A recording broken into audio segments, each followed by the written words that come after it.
Good morning all of you. सर्वांचं online लेक्चर्समध्ये मनपूर्वक स्वागत.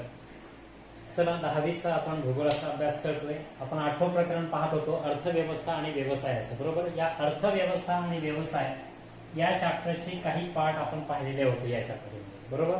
या आधी आपण याचे 3 लेक्चर पाहिलेले या चॅप्टरचे. आता पुढचं हे 4थं लेक्चर आपण पाहत आहोत. ओके. 4थं 5वं लेक्चर असेल जे काही असेल ते. ओके. हरकत नाही. थोडासा समजावून घेण्याचा प्रयत्न आम्ही चांगल्या अर्थी याचा केलेला होता.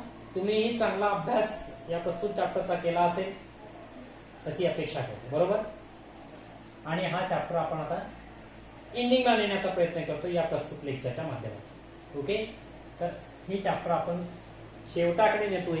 याच्या आधीचा जो पार्ट आहे काही पार्ट आपण या आधीचा पाहिलेला होता, म्हणजे खूप सारा आपण पार्ट पाहिलेला होता. आणि शेवटचा जो मुद्दा आहे मित्रांनो, भारतातील उद्योग हा जो शेवटचा मुद्दा होता तो शेवटचा मुद्दा सुद्धा आपण अभ्यासून घेतलेला होता. बरोबर. आता आपण जातोय दोन्ही देशांच्या व्यापाराकडे. दोन्ही देशांचा आपण व्यापार पाहतो. भारत आणि ब्राझील या दोन्ही देशांच्या व्यापाराची चर्चा आजच्या प्रस्तुत लेक्चर मध्ये आपण करतो. ओके. आता तुम्हाला काही प्रश्न दिलेले आहेत. एक तक्ता तुम्हाला दिलेला आहे बाजूला. बरोबर. हा तक्ता बाजूला दिलेला आहे म्हणून सोबतच्या तक्त्याचं वाचन करा म्हणता येते आणि या प्रश्नांची उत्तरं द्या. आता लक्षात घ्या मित्रांनो, हा बाजूला इकडे तक्ता आहे. बरोबर.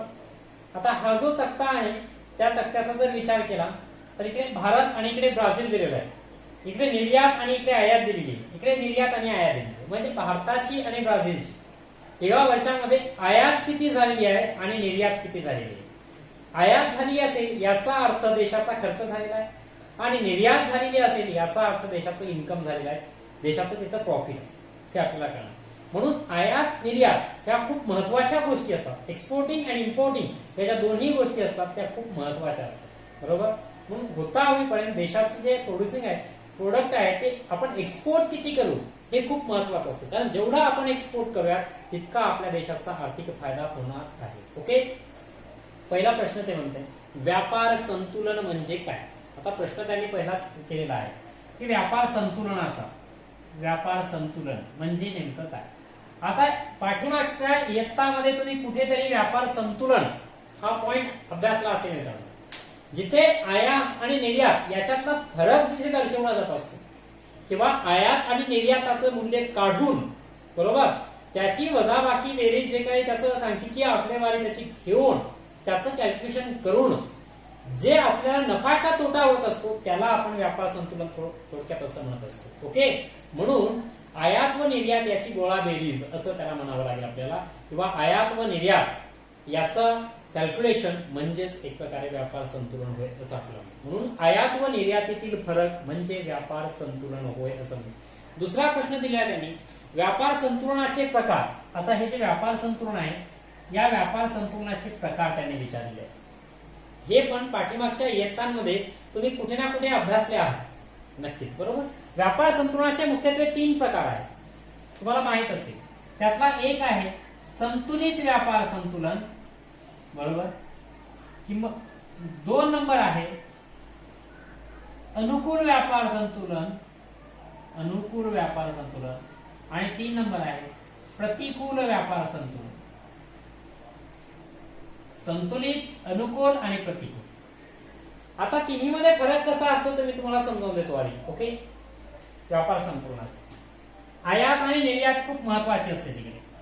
आयात आणि निर्यात. ओके. आणि मग त्याचा आउटपुट काय निघाला, निष्कर्ष काय निघाला तो इकडे लिहितोय. निष्कर्ष काय निघाला. ओके. आयात निर्यात. आता लक्षात घ्या उलट लिहित आलो मी. सपोज हरकत नाही, समजावून घ्यायचं आपल्याला फक्त. ओके. तुम्ही आयात जे आहे सपोज आपण संतुलित व्यापार संतुलन करेल. निर्यात आपण सपोज 100 रुपयाची निर्यात केलेली आहे. बरोबर.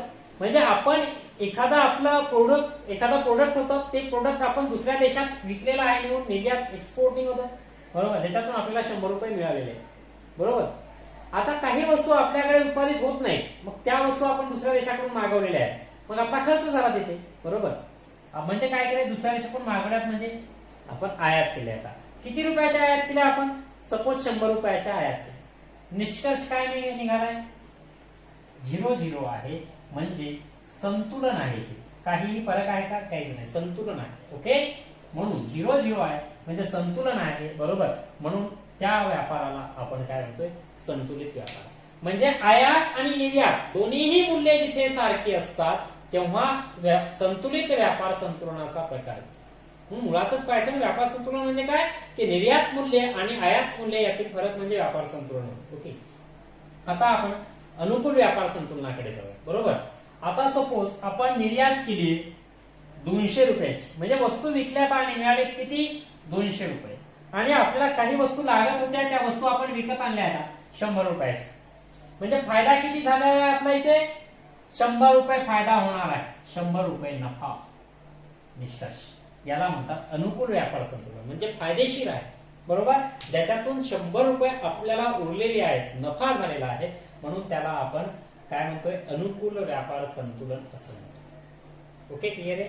त्यानंतर आता प्रतिकूल व्यापार संतुलन. आता आपण निर्यात केले मित्रांनो, वस्तू विकल्या. आपण सपोज इथे वस्तू विकल्या किती रुपयाच्या? 200 रुपयाच्या. पण आपल्याला त्याच्यापेक्षा जास्त वस्तू लागत होत्या. आपण 300 रुपये खर्च करून काही वस्तू विकत घेतलेल्या आहेत. म्हणजे आपण आयात केले 300 रुपयाचे, दुसऱ्या देशाकडून वस्तू मागवल्या. बरोबर, म्हणजे आता इथे काय झालेलं आहे? आपल्याला जर 300तून 200 मायनस केले तर 100 रुपये आपला तोटा झाला. म्हणजे मिळाले किती आपल्याला? 200, गेले किती? 300, म्हणजे 100 रुपये तोटा झालेला आहे. म्हणून त्याला आपण म्हणतो प्रतिकूल व्यापार संतुलन. हे एक्झाम्पल सांगतो. ओके, तर व्यापार संतुलनाचे अशा प्रकारचे 3 प्रकार आहेत: संतुलित व्यापार संतुलन, अनुकूल व्यापार संतुलन आणि प्रतिकूल व्यापार संतुलन. ओके, दोन्ही देशांचं आयात मूल्य आणि निर्यात मूल्य बाजूच्या पत्त्यामध्ये तुम्हाला दाखवलेलं आहेच.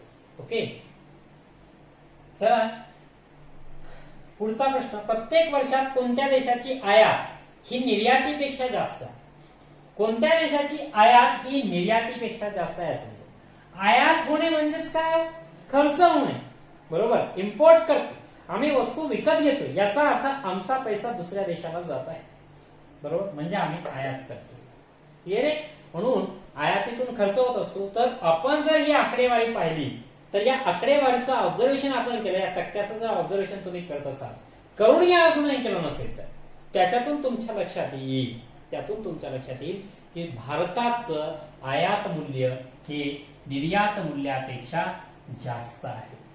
भारताचं आयात मूल्य हे निर्यात मूल्यापेक्षा जास्त आहे. म्हणजे भारताचा आमदानी 98 आणि खर्चा रुपया होतोय असं आपल्याला सांगता येईल. ओके, पुढे सरकूया आपण. ब्राझीलचे व्यापार संतुलन कोणत्या प्रकारात येते? या तक्त्याचा, या आकडेवारीचा जर आपण विचार केला तर ब्राझीलचे व्यापार संतुलन हे निश्चितच अनुकूल मध्ये येते. अनुकूल व्यापार संतुलन या प्रकारात म्हणते, कारण ब्राझीलची आयात कमी आणि निर्यात जास्त असलेली पाहायला मिळते.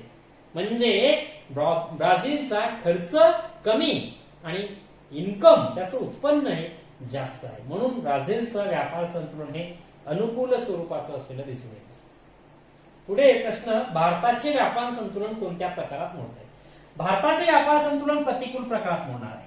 कारण आताच म्हटलं मी तुम्हाला जस्ट की आमदानी 98 आणि खर्चा रुपया झालाय भारताचा. म्हणजे भारत वस्तू आयात खूप करतो, इम्पोर्ट खूप होतात आणि एक्सपोर्ट मात्र खूप कमी करतोय. बरोबर, म्हणजे भारताचा व्यापार जो आहे दुसरीकडे होत नाही. उलट भारताला दुसरीकडून खूप साऱ्या वस्तू आणाव्या लागतात गरज भागवण्यासाठी. म्हणून भारताचा खर्च जास्त व्हायला आहे. म्हणून भारताचं व्यापार संतुलन हे प्रतिकूल प्रकारचं आहे हे दिसून येतं. ओके, आता काही भौगोलिक स्पष्टीकरण खाली दिलेलं आहे.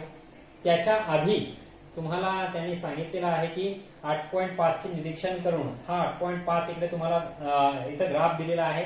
एक बहुरेषालेख मल्टी लाईन बार इथे तुम्हाला दिलेला आहे.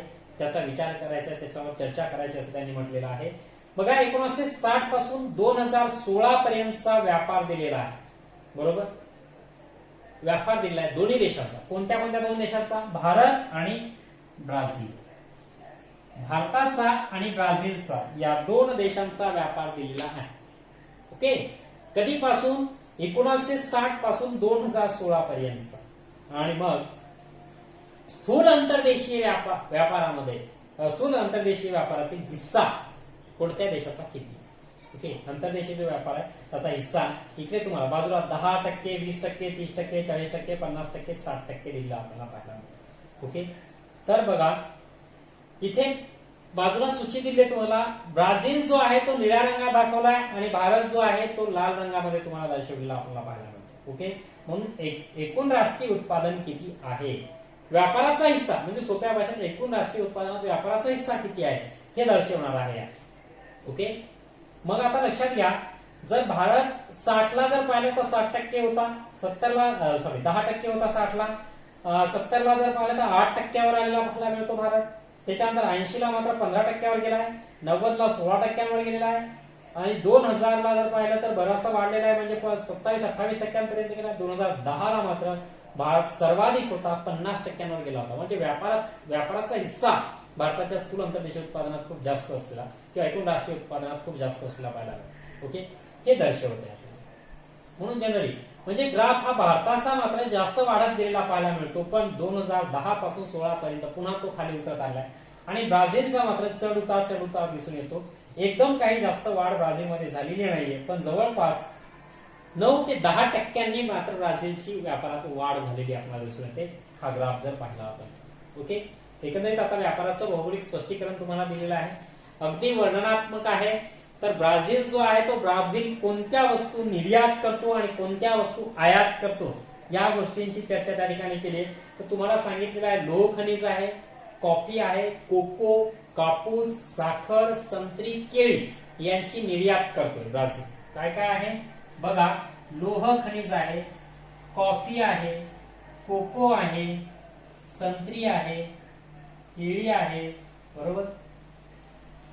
त्याच्यानंतर कापूस आणि साखर आहे, कापूस आणि साखर ह्या ज्या वस्तू येतात यांचं ब्राझील निर्यात करतोय. याची काय करतोय ब्राझील, निर्यात करतोय. ओके, आता याची निर्यात करतोय आणि सोबतच यंत्रसामग्री, रासायनिक उत्पादने, खते, गहू, वाहने, खनिज तेल आणि मंगल जळक ऑइल ज्याला म्हणू शकतो, ह्या ज्या गोष्टी येतात या गोष्टी ब्राझील आयात करतो.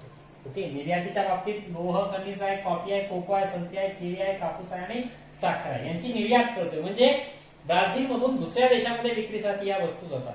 तर यंत्रसामग्री असतील किंवा रासायनिक उत्पादनं वगैरे असतील, खतं असतील, गहू असतील, वाहनं असतील, खनिज तेल आणि मंगल असतील, या गोष्टी ब्राझील काय करतोय, आयात करतोय, दुसऱ्या देशावर मागवतोय आणि ह्या वस्तू दुसऱ्या देशामध्ये विक्रीसाठी पाठवतोय. ओके, आणि ब्राझीलचा कोणत्या देशाशी व्यापारी भागीदार आहे त्याची प्रमुख राष्ट्र सांगितले, जसं संयुक्त अमेरिकेचे संयुक्त संस्थाने आहेत, जर्मनी आहे, कॅनडा आहे, इटली आहे. जर्मनी, कॅनडा, इटली, अमेरिकेची संयुक्त संस्थाने, अर्जेंटिना, सौदी अरेबिया आणि भारत एवढी देश हे कोणाचे, ब्राझीलचे प्रमुख भागीदार असलेले पाहायला मिळतील. आणि ब्राझीलच्या स्थूल अंतर्देशीय उत्पादनात व्यापाराचा हिस्सा हा 25% आहे, जो 2016चा तुम्हाला दर्शवलाय. या ब्ल्यू रंगाच्या लाईन वरून तुम्हाला दिसतं. ब्ल्यू रंगाची लाईन बघा, 2016 साली किती टक्का एकूण राष्ट्रीय उत्पादन किती असलेला पाहायला मिळतो, 25%चा स्थूल अंतर्देशीय उत्पादनामध्ये ब्राझीलचा व्यापाराचा आहे. म्हणजे व्यापारातून किती उत्पादन होते तर 25% होते आपल्याला पाहायला मिळतं. म्हणजे खूप मोठा फायदा ब्राझीलला व्यापारातून होतो हे दिसून येतं. ओके, आता भारताच्या बाबतीत जर पाहिलं, आता जसं इकडे हे लोह, कॉफी, कोको, संत्री, केळी, कापूस, साखर निर्यात करत होता, तर भारत काय काय निर्यात करतोय, चहा निर्यात करतोय भारत, कॉफी निर्यात करतोय, मसाल्याचे पदार्थ, कमावलेले कातडी वस्तू, लोह खनिज, कापूस, रेशीम कापड आणि आंबा इत्यादी गोष्टी निर्यात करतोय. काय काय आहे पुन्हा सांगतोय, चहा, कॉफी, मसाल्याचे पदार्थ, कमावलेले कातडी वस्तू, लोह खनिज, कापूस, रेशीम कापड आणि आंबे इत्यादी वस्तू भारत काय करतोय, दुसऱ्या देशांना निर्यात करतोय. तर आयात काय करतोय, खनिज तेल आहे, त्याच्यानंतर यंत्रसामग्री आहे, मोती आहे, मौल्यवान खडे, सोने, चांदी, कागद आणि औषधी यांची आयात करतोय. पुन्हा सांगतोय बघा, खनिज तेल, यंत्रसामग्री, मोती, मौल्यवान खडे, सोने, चांदी, कागद आणि औषधे यांचा इम्पोर्ट करतोय, यांची आयात करतोय भारत. ओके, आणि निर्यात चहा, कॉफी, मसाल्याचे पदार्थ, कमावलेले कातडी वस्तू, लोह खनिज, कापूस, रेशीम कापड, आंबे यांची निर्यात करतो. ओके, आणि भारताची व्यापारी भागीदारीत्व कोणत्या राष्ट्रांसोबत आहे तर युनायटेड किंगडम आहे, युके ज्याला म्हणतो, त्याची सगळी राष्ट्र आली, 8 जवळपास 7, 8, 9 जी काही राष्ट्र आहेत ती. त्यात अमेरिकेची संयुक्त संस्थाने आली, जिचं भागीदार होतो ब्राझील सोबत पण आहे. जर्मनी सुद्धा ब्राझील सोबत भागीदार आहे. जपान आहे, चीन आहे आणि रशिया. बघा, युनायटेड किंगडम, अमेरिकेची संयुक्त संस्थाने, जर्मनी, जपान, चीन आणि रशिया हे भारताचे प्रमुख व्यापारी भागीदार असलेले पाहायला मिळतात. ओके. त्याच्यानंतर बघा, भारत जो आहे, भारताच्या बाबतीत अजून एक गोष्ट दिलेली आहे, भारत आणि ब्राझीलच्या मैत्रीच्या बाबतीत आणि गुंतवणुकीच्या बाबतीमध्ये. ओके. आता अगोदर इकडे काही गोष्टी तुम्हाला दिलेल्या आहेत, त्याच्याविषयी आपण चर्चा करूया की भारत ब्राझीलमध्ये किती गुंतवणूक करतोय आणि ब्राझील भारतामध्ये किती गुंतवणूक करतोय, कंपन्यांच्या बाबतीत, कारखान्यांच्या बाबतीत, उद्योगधंद्यांच्या बाबतीमध्ये कोणता देश कोणत्या देशामध्ये जास्त करतोय. जर दोघा देशांची आपण तुलना केली तर भारत ब्राझीलमध्ये जास्त गुंतवणूक करते, तुलनेत ब्राझील मात्र भारतामध्ये कमी गुंतवणूक करते. ओके.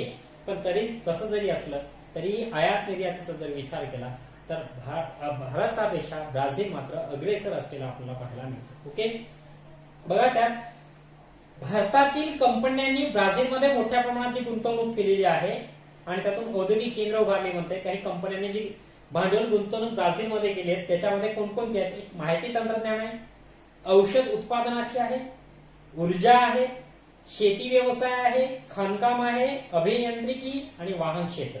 याच्यामध्ये भारताने ब्राझीलमध्ये गुंतवणूक केली आहे. भारतातल्या ज्या कंपन्या आहेत त्या कंपन्यांनी ब्राझीलमध्ये उद्योग उभे करून तिथे औद्योगिक क्षेत्र उभं केलेलं आपल्याला पाहायला मिळतं. ओके. काय काय त्यात पुन्हा सांगतो, माहिती तंत्रज्ञान, औषध उत्पादन, ऊर्जा, शेती व्यवसाय, खाणकाम, अभियांत्रिकी आणि वाहन क्षेत्र. तर याच्याशी भारताची जर तुलना केली तर भारताची ब्राझीलसोबत जर तुलना केली तर ब्राझीलने मात्र भारतात केलेली गुंतवणूक त्या मानाने जर तुलना करत असाल तर त्या मानाने ब्राझीलने भारतामध्ये केलेली गुंतवणूक मात्र खूप कमी प्रमाणात दिसून येते, अत्यल्प दिसून येते. ओके. म्हणजे दोघांची एकमेकांशी तुलना केली, भारत आणि ब्राझील, ओके, यांची जर एकमेकांशी आपण तुलना करत असू, इकडे भारत आणि इकडे ब्राझील, ओके, तर भारताची ब्राझीलमध्ये गुंतवणूक ही जास्त आहे, त्या तुलनेनं ब्राझीलची भारतामध्ये मात्र कमी असलेली पाहायला मिळते. ओके. अत्यल्पच आहे असं म्हणलं तर कोणकोणती क्षेत्र आहेत ती ब्राझीलची भारताची होणारी गुंतवणूक आहे. त्यात ब्राझील कंपन्यांनी भारतात वाहन आहे, माहिती तंत्रज्ञान आहे, खाणकाम आहे, म्हणजे तेच आहे जे भारताने ब्राझीलमध्ये जी गुंतवणूक केली त्याच गोष्टीची गुंतवणूक पुन्हा ब्राझील भारतामध्ये करताय. कोणते, माहिती तंत्रज्ञान आहे, खाणकाम आहे, वाहन आहे, ऊर्जा आहे, नवीन काय, पादत राहणे आणि जैव इंधन. याच्या बाबतीमध्ये पादत राहणे आणि जैव इंधन याच्या बाबतीमध्ये मात्र भारत तिकडे ती गुंतवणूक करत नाही, उलट ब्राझील भारतामध्ये ती गुंतवणूक. पण असो, काही असला तरी भारत मात्र ब्राझीलच्या तुलनेत तिथे वरचढ ठरलेला आपल्याला पाहायला मिळतो. भारताची ब्राझीलमधली गुंतवणूक ब्राझीलच्या भारतातल्या गुंतवणुकीपेक्षा जास्त प्रमाणात असलेली दिसून येते. फार कॉम्प्लिकेटेड आहे, कारण अर्थशास्त्र आहे मित्रांनो, ते थोडंसं किचकट असणारच आहे, त्यात काही नवल नाही. ओके.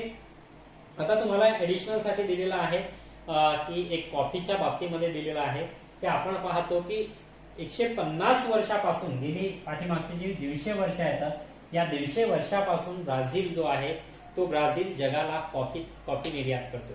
म्हणून ब्राझीलला जगाचा कॉफी पॉट असं म्हटलं जातं. ब्राझीलला जगाचा कॉफी पॉट असं म्हणतो कारण आपण पाहतो की मिनास जेराइस असेल, साओ पावलो असेल, या राज्यांमध्ये कॉफीचे खूप सारे मळे आहेत. कॉफीचे जे मळे आहेत त्या कॉफीच्या मळ्यांना फजेंडान्स असं त्यांनी म्हटलंय. फजेंडान्स अशा प्रकारचं त्यांनी म्हटलंय. काय म्हटलंय, कॉफीच्या मळ्यांना फजेंडान्स अशा प्रकार, फजेंडास अशा प्रकारचं, फजेंडॉस असं पण नाही. ओके. अशा प्रकारे कॉफीच्या मळ्यांनी म्हटले.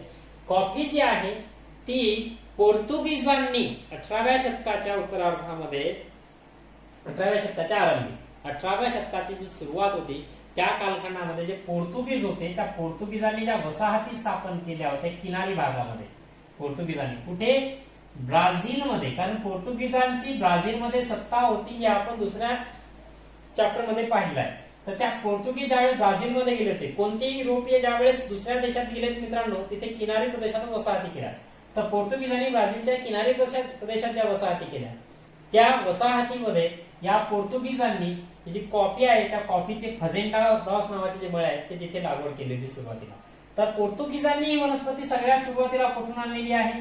इथिओपिया या देशातील ही मूळ वनस्पती. इथिओपिया या देशातील ही मूळ वनस्पती आहे. ती घेऊन कोण गेले? पोर्तुगीज. आणि लागवड कुठे केली? ब्राझील. आणि तोच ब्राझील आज 150 वर्षापासून जगाला कॉफीचा पुरवठा करतोय, म्हणून त्याला जगाचा कॉफी पॉट असं म्हटल्या जात आहे. ओके. अजून एक ऍडिशनल दिलेला आहे मित्रांनो, कोणत्याही देशाची जी अर्थव्यवस्था असते त्या अर्थव्यवस्थेत सगळ्यात महत्वाचा पॉइंट असतो कर. म्हणजेच काय? टॅक्स, महसूल हा सगळ्यात महत्वाचा असतो हे आपल्याला पाहायला मिळतं. बरोबर. आता भारताने 2017 साली जीएसटी लागू केलेला आहे. बरोबर, तुम्हाला माहिती आहे. ग्रॉस अँड सर्व्हिस टॅक्स ज्याला आपण म्हणतो, ग्रॉसरी अँड सर्व्हिस टॅक्स. बरोबर, किंवा गुड्स अँड सर्व्हिस टॅक्स असं म्हणतो. म्हणजे वस्तू आणि सेवा कर ज्याला आपण म्हणतो. काय मूल्यवर्धित कर आहे आणि बहुविध स्वरूपाचा, म्हणजे ज्याच्यामध्ये साम्यता नाही की बाबा चला 5% टॅक्स आहे तर तो प्रत्येक वस्तूवर 5% टॅक्स असेल. नाही, तो वस्तू किंवा उत्पादन परत्वे तो बदलणार आहे. व्यवसाय परत्वे तो टॅक्स बदलत चाललाय, बदलतो. त्याला बहुविध प्रकार किंवा बहुरंगी त्याला म्हटलं जाईल. बरोबर. आता भारताने हा जीएसटी कधी लागू केलाय? 2017 साली भारताने जीएसटी लागू केलेला पाहायला मिळतो आपल्याला. आणि मग एखाद्या वस्तूच्या किमतीपेक्षा वेगळा कर त्याच्यातून घेतला जातो. पलीकडे भारतीय जनतेला वाटतं की जीएसटी किंवा जो विक्रेता वर्ग आहे त्यांच्याकडून, उत्पादक वर्गाकडून सांगितलं जातं की नाही जीएसटी लागू झाला बाबा म्हणून किमती वाढल्या. अशातला काहीच प्रॉब्लेम नाही मित्रांनो. कारण अगोदर सुद्धा कर होता, पण अगोदरचा कर हा झाकील होता, तो तुम्हाला दिसत नव्हता. बरोबर. आणि म्हणून ऑलरेडी तुम्ही ती कराची किंमत त्या किमतीमध्येच तो कर तुम्ही देऊन टाकला होता. म्हणून आज जर तुम्हाला जीएसटी वेगळा वाटत असेल तर वेगळा काहीही नाहीये. ओके. जरी तुम्हाला तो वेगळा वाटत असेल फक्त दाखवल्या जातो तुम्हाला, कारण शासनाचे तसे नियम आहेत की दाखवावं लागतं. बरोबर.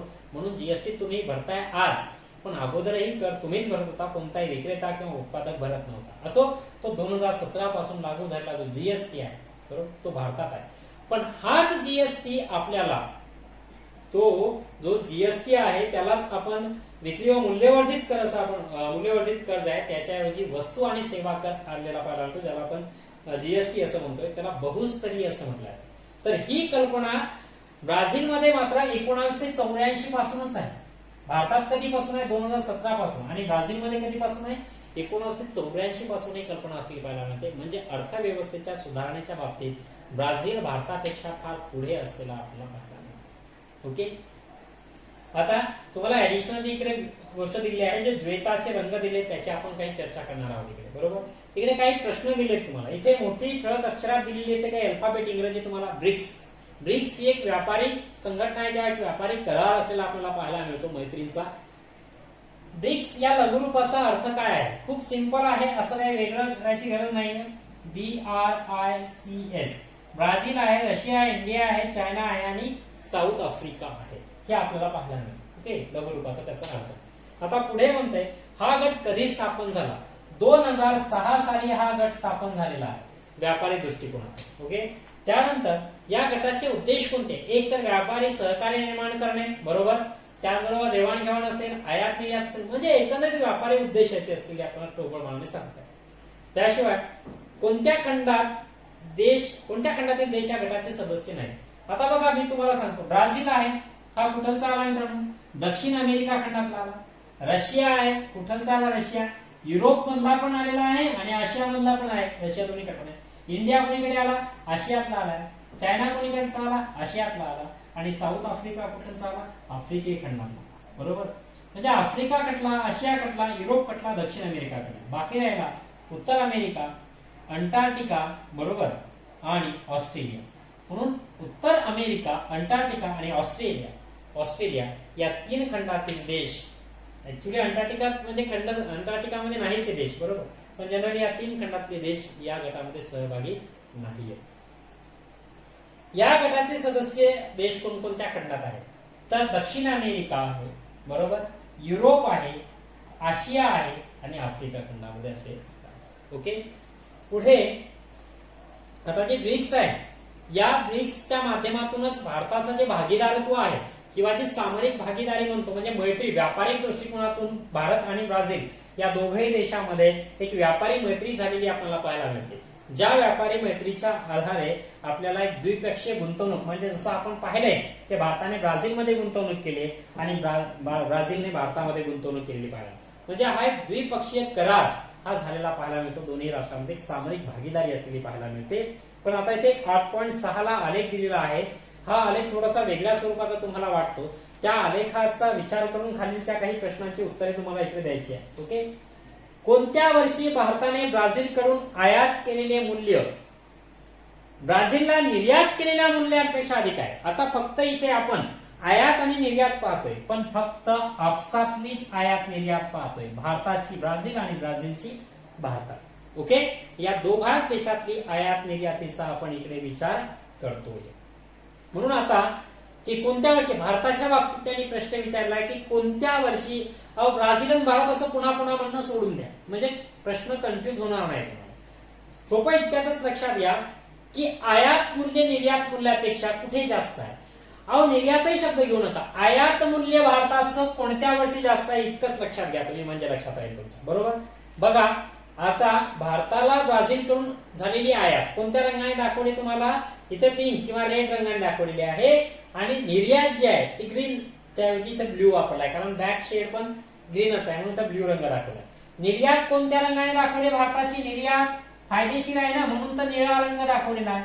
बरोबर, आणि थोडस जो आयात आहे, आयात म्हणजे अर्थव्यवस्थेची हानी होणारी असते म्हणून तर ती लाल रंगाने दर्शवलेली आपल्याला पाहिजे. ओके, तर बघा लक्षात घ्या, त्याच्यातून कळतं की जर तुम्ही पाहत असाल लाल रंग कोणीकडे जास्त गेलेला आहे, एक 2009 साली आणि दुसरं 2012 साली, म्हणून 2009 आणि 2012 या 2 वर्षी भारताने ब्राझीलला केलेली जी निर्यात आहे त्याच्यापेक्षा ब्राझील कडून केलेली आयात ही जास्त प्रमाणात असलेली दिसते. ओके, पुढचा प्रश्न आहे, कोणत्या वर्षी भारताचे ब्राझीलशी झालेले व्यापार संतुलन सर्वात अनुकूल होते? ब्राझील सोबत जो व्यापार झालाय भारताचा 2008 पासून 2015 पर्यंत, याच्यातलं कोणतं वर्ष भारताच्या बाबतीत सर्वात अनुकूल ठरलेलं आहे? ओके, तर आपल्याला सांगता येईल मित्रांनो कोणतं वर्ष आहे, 2013 वाला वर्ष आहे. बघा तुम्हाला दिसून येईल 2013 मध्ये भारताच्या आयातीपेक्षा भारताची निर्यात खूप जास्त होती, म्हणून इथं सगळ्यात संतुलित व्यापार संतुलन आपल्याला पाहायला, सगळ्यात अनुकूल व्यापार संतुलन भारताचं ब्राझीलच्या बाबतीत पाहायला मिळतं. ओके, 2013 साली झालेल्या व्यापार संतुलनाबाबत भाष्य करा म्हणतो, म्हणजे 2013 साली, बरोबर, 2013 साली जर आपण पाहिलं तर आयात जी आहे नियर अबाउट $3,000 आसपास झालेली आपल्याला पाहायला मिळते. काय आयात, ओके, US दशलक्ष डॉलर्स मध्ये, आणि जी निर्यात झालेली आहे भारताची ती जवळपास 6,500 किंवा 6,500 दशलक्ष इतकी झालेली पाहायला मिळते. याचा अर्थ 2013 साली भारताने ब्राझीलकडून केलेली जी आयात होती त्याच्यापेक्षा भारतातून ब्राझीलला झालेली जी निर्यात आहे ती खूप जास्त प्रमाणामध्ये आहे, म्हणजेच भारताने खर्चापेक्षा इन्कम हे जास्त केलेलं पाहायला मिळतं 2013 या वर्षी. म्हणून त्या वर्षी भारत ब्राझील सोबतच्या व्यापारात सगळ्यात फायदेशीर राहिलेला पाहायला मिळतो 2008 पासून 2015 पर्यंत. कोणत्या वर्षापासून भारताच्या निर्यातीचे मूल्य ब्राझीलकडून झालेल्या आयातीच्या मूल्यापेक्षा जास्त आहे? ओके, बघा म्हणजे असं कोणतं वर्ष आहे की ज्या वर्षापासून भारताची ब्राझील सोबत फक्त निर्यात वाढत गेली आयातीपेक्षा? तर आपल्याला दिसून येईल जनरली, बरोबर, की 2013 पासूनच वाढत गेले. तसं तर अगदी एकूणच 2010 पासूनच वाढत गेलं होतं, पण मला 2012चं वर्ष आहे का ते भारतासाठी प्रतिकूल ठरलंय, कारण भारताने आयात जास्त केली होती, निर्यात कमी केली, म्हणून आपल्याला सरळ 2013 पासून म्हणता येईल बिनधास्त. ओके, आता भारत आणि ब्राझील यांच्या व्यापारी संबंधाबाबत टिपल्या, हे जो तुम्हाला दिलेला ग्राफ आहे त्या ग्राफचा जर तुम्ही विचार केला मित्रांनो तर त्या ग्राफच्या आधारे निश्चितच तुम्हाला सांगता येईल की बाबा जनरली 2008 आणि 2008, 2009, 10, 11, 12, 13, 14 आणि 15 पर्यंतचा जर आपण विचार केला तर यामध्ये भारत मॅक्झिमम वेळेस हा फायदेशीर राहिलेला दिसून येतो. म्हणजे जास्तीत जास्त वर्ष भारताने ब्राझील सोबत केलेला जो व्यापार आहे त्याच्यामध्ये निर्यात मूल्याचं आपल्याला जास्तीत जास्त असलेलं दिसून येतं. भारताने ब्राझीलकडून या वर्षांमध्ये आयात मात्र कमी स्वरूपामध्ये केलेली पाहायला मिळते. म्हणजे याचा फायदा भारताच्या व्यापार संतुलनासाठी होतो. म्हणजे ब्राझील सोबत जो भारताचा व्यापार होतो, जर त्याचा सरासरी विचार केला तर भारताचा ब्राझील सोबतचा जो व्यापार आहे त्या व्यापारात अनुकूल व्यापार संतुलनात ते व्यापार संतुलन मोडतं हे आपल्याला निश्चितच सांगता येतं. म्हणजे इतर ठिकाणी काही असो पण ब्राझीलच्या बाबतीत मात्र भारत हा बराचसा फायदेशीर असलेला आपल्याला सांगता येतो. ओके, तर अशा प्रकारे जनरली आपल्याला त्याची चर्चाही करता येईल आणि भारत व ब्राझील या दोघांच्या व्यापारविषयी सुद्धा आपल्याला चर्चा करता येईल. ओके, तर अशा पद्धतीने एकंदरीत अर्थव्यवस्था आणि व्यवसाय हा जो चॅप्टर आहे मित्रांनो तो चॅप्टर इथे संपतोय आपला. इथे आपण थोडासा तो त्याच्या समारोपाकडे जाण्याचा प्रयत्न करतोय. तर जनरली आपण या चॅप्टरमध्ये आपण अमेरिकेसोबतही चर्चा केलेली आपल्याला पाहायला मिळते. किंबहुना अर्थव्यवस्थेचे काही व्यवसाय असतील त्याचा वर्तुळालेख पाहिला आहे, त्याची विभागणी केलेली आपल्याला पाहायला मिळते. बरोबर, अर्थव्यवस्था कशा प्रकारच्या आहेत दोन्ही देशामध्ये, दोन्ही देशामधले शेती व्यवसाय, दोन्ही देशातले खाणकाम असेल, दोन्ही देशातले मासेमारीचा व्यवसाय असेल किंवा दोन्हीही देश जे आहेत त्या दोन्ही देशातले उद्योग कोणत्या कोणत्या प्रकारचे आहेत, कसे आहेत, त्याबरोबर दोन्ही देशातला व्यापार हा कशा प्रकारचा आहे, या सगळ्या गोष्टींची चर्चा आपण चांगल्या प्रकारे करण्याचा प्रयत्न मला तरी वाटतं केलेला आहे. तर तुम्ही हा चॅप्टर चांगला पॉइंट वाईज त्याच्या नोट्स काढायला पाहिजे, त्या लक्षात घ्यायला हव्या, त्याला 2 वेळेस वाचायला हवा. तो चॅप्टर समजत नसेल तर त्याला रिपीट करा, समजून घेण्याचा प्रयत्न करा आणि एवढंही करून जर समजत नसेल तर निश्चित आपले काही प्रश्न असतील तर तुम्ही मला विचारू शकता. फक्त नोट्स त्याच्या मात्र तुम्ही चांगल्या प्रकारच्या काढायला हव्यात, म्हणजे पॉइंट लक्षात येतील, चॅप्टर पण लक्षात. ओके, थांबूयात. नेक्स्ट लेक्चरला आपण नेक्स्ट चॅप्टरला सुरुवात करूया. धन्यवाद.